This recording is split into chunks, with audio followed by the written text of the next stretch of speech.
Assalamualaikum warahmatullahi wabarakatuh. Perkenalkan, nama saya Dewa Aprilia dengan NIM C1D1241117.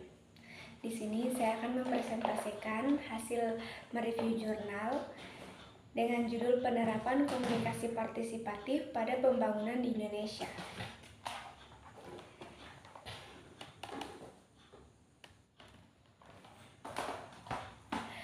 Langsung saja pada tujuan penelitian.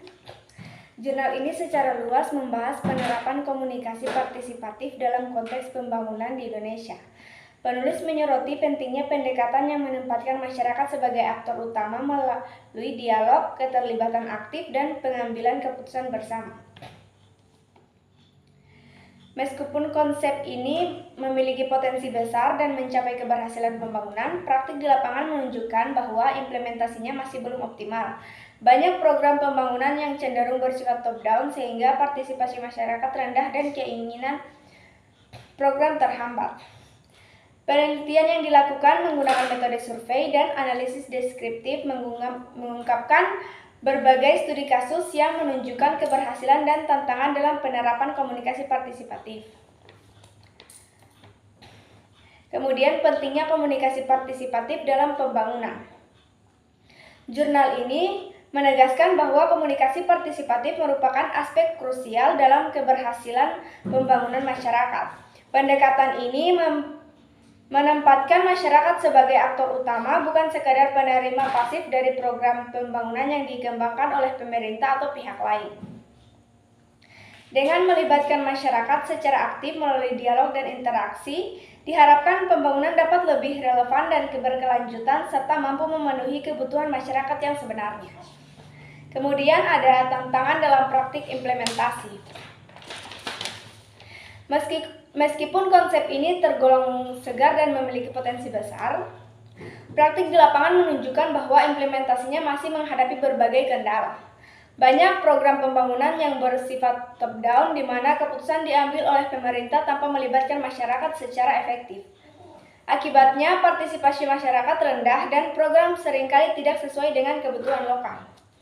Beberapa studi kasus menunjukkan bahwa komunikasi satu arah, dominasi elit, dan kurangnya akses yang adil menjadi hambatan utama dalam mewujudkan komunikasi partisipatif yang efektif. Kemudian ada studi kasus dan temuan empiris. Program Raksa Desa di Jawa Barat menunjukkan rendahnya partisipasi masyarakat karena komunikasi yang bersifat satu arah dan intervensi pemerintah yang tinggi.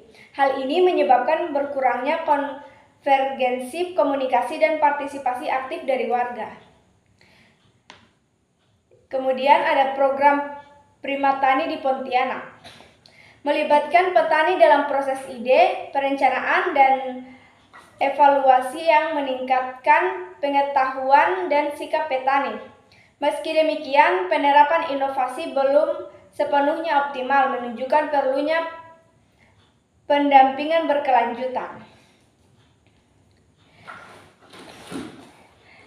Yang ketiga ada program PNPM Mandiri Pedesaan di Batanghari mengalami kendala dalam komunikasi dialog dan keberagaman partisipan sehingga partisipasi terbatas dan komunikasi cenderung satu arah. Langsung saja pada kesimpulan. Komunikasi partisipatif merupakan pendekatan penting untuk pembangunan yang berkelanjutan dan berpusat pada masyarakat. Namun, di Indonesia penerapannya masih terkendala karena 1. Masih kuatnya budaya pembangunan top-down. 2. Partisipasi masyarakat seringkali hanya formalitas.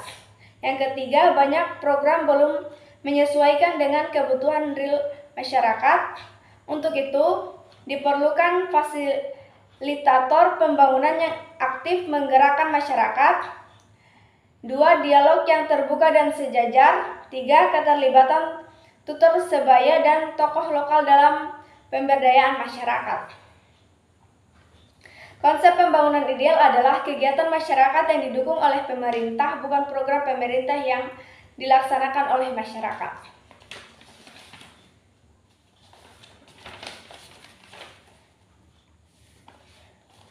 Secara keseluruhan, Jurnal ini menegaskan bahwa keberhasilan pembangunan di Indonesia sangat bergantung pada penerapan komunikasi partisipatif yang efektif.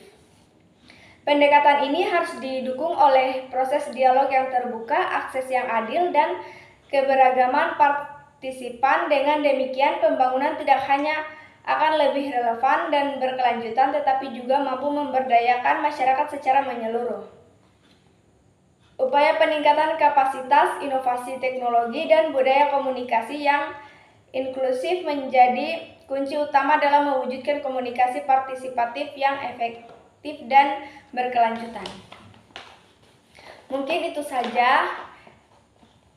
Sekian saya ucapkan. Wassalamualaikum warahmatullahi wabarakatuh.